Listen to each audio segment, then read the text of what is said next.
তোমরা যারা ভাবছো একটা কেকের মধ্যে দুটো ফ্লেভার ট্রাই করবে তারা কিন্তু এরকম কেক ট্রাই করতে পারো। তো এই কেকটাও সেরকমই একটা কেক ছিল, এর মধ্যে দুটো ফ্লেভার ছিল। এটা দুটো ফ্লেভার ছিল, একটা ভ্যানিলা আর একটা চকলেট, মানে একটা সাইড ছিল চকলেট আর একটা সাইড ছিল ভ্যানিলা।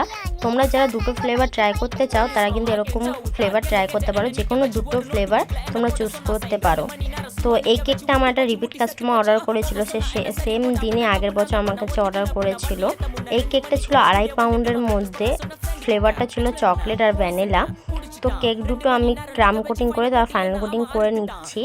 নিচের কেকটা আমি 2 পাউন্ডের মধ্যে করেছি আর উপরের কেকটা আমি 1/2 পাউন্ডের মধ্যে করেছি।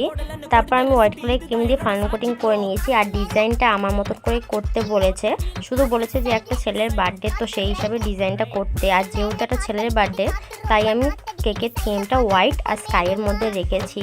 তো আমি দুটো কেক ফাইনাল কোটিং করে তারপর একটা প্যালেট নাইফ দিয়ে আর স্কাই কালার ক্রিম দিয়ে একটু সাইডে ডিজাইন করে দিচ্ছি।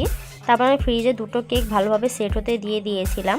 এরপর আমি একটার উপর একটা বসিয়ে তারপর একটা করে ডিজাইন করে নিচ্ছি। প্রথমে আমি একটু স্ট্র দিয়ে দিয়েছি উপর থেকে নিচ অবধি, যাতে কেকটা নড়াচড়া না করতে পারে।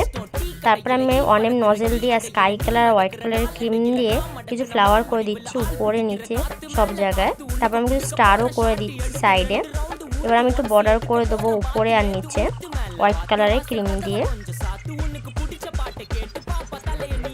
এবার আমি কিছু স্প্রিঙ্কেল দিয়ে দেবো, কালারফুল স্প্রিঙ্কেল সাইডে উপরে সব জায়গায়। আর তারপর একটু সিলভার কালারের ডাস্ট করে নেবো।